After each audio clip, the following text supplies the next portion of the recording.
Democratic Congressman Andre Carson is coming under heavy fire for a speech that he delivered.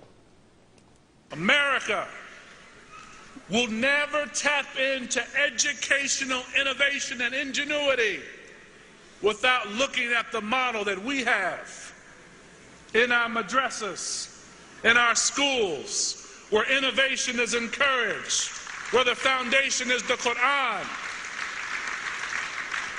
And that model that we are pushing in some of our schools meets the multiple needs of students. Now, the congressman is now backtracking, saying that he was advocating all faith-based schools, but this is just one more outrageous statement that came from the congressman. Meanwhile, a top Muslim Brotherhood official in Egypt is again calling for jihad against Israel.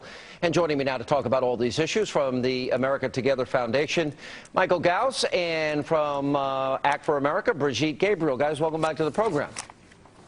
Thank you. Good to be back with you. All right, Mike, this is very simple for me. I mean, you don't believe in his backtracking. He was very clear that ingenuity we have in our madrasa and where the foundation is the Quran. He wasn't talking about all faith there. He was talking about madrasas. Aren't madrasas where the radicalism is taught? Well, he made two mistakes. One, he represents the people of Indiana, and his role is to uphold the Constitution and not support any religion in particular. Particularly, he was talking about Islam. He shouldn't be talking about that. The second mistake he made, which is a blunder, he failed to distinguish between the madrasas. There is a madrasa which produced Averroes, who influenced Maimonides and Thomas Aquinas, whose wisdom is part of our Constitution, versus the madrasas that we created and funded in Pakistan to fight the Russians. He should have distinguished between those two madrasas. And this ill-will madrasa began only in the 70s. Right. Let me Before ask Brigitte. 70s, you didn't talk about them. And also, Sean, the Christians in Palestine call their schools madrasa. All right, but Brigitte, for example, we know that Barack Obama, he talked about it in his own book, that he studied the Quran in Indonesia at a Muslim school. If anybody says that he's a Muslim or that he studied in madrasa, they are under heavy fire. And I accept that he went to Jeremiah Wright's church and that he's a Christian, so that's not the issue. But if you say madrasa, you're talking about what?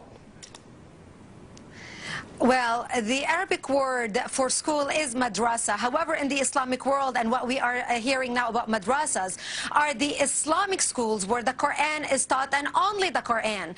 And when the congressman talks about innovation in education, what innovation? Show me of all the madrasas in the Middle East and across the globe, what innovation came out of them? Where are the scientific advancement? Where is the mathematic advancement, the medical advancement? Where are the Nobel Prize winners?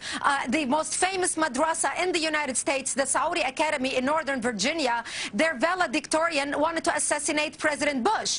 When you look at our education and public schools, what America produced in its education and public schools were people that put a man on the moon, created cars, invented airplanes, invented the internet, Brigitte, invented medical technologies throughout the world. All right, so we have a top Muslim Brotherhood cleric. Now, the Muslim Brotherhood, Mike, you were wrong. And Obama was wrong. We now have a radical that has attacked Israel on many occasions, that is now in charge of Egypt. Same thing is happening in Libya.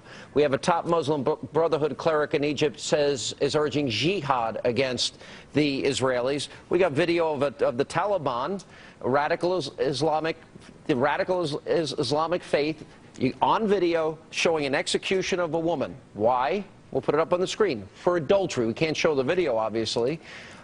So my question to you is, how can this president be so wrong about so many instances involving the Muslim Brotherhood? Well, Sean, Israel's security is very critical to us. I asked how the president could be so wrong. No, president is not wrong in this particular policy. He wasn't wrong in Tahrir Square and democracy and the Muslim Brotherhood coming to power? He wasn't wrong? Well, what do you do? What are the choices? Israel's security is at stake. We need to do everything to protect that security, and the only way to do it is But the Muslim Brotherhood is calling for war with Israel, jihad against Israel. Sean, there are nutcases every place. We have our own nutcases. There was Tom Tackrinder who wanted to bomb Mecca. But you told me this wouldn't happen, Mike. You said that would never happen in Egypt. You were wrong. No, no, the nutcases will always be there. It will always happen. We have to work through this.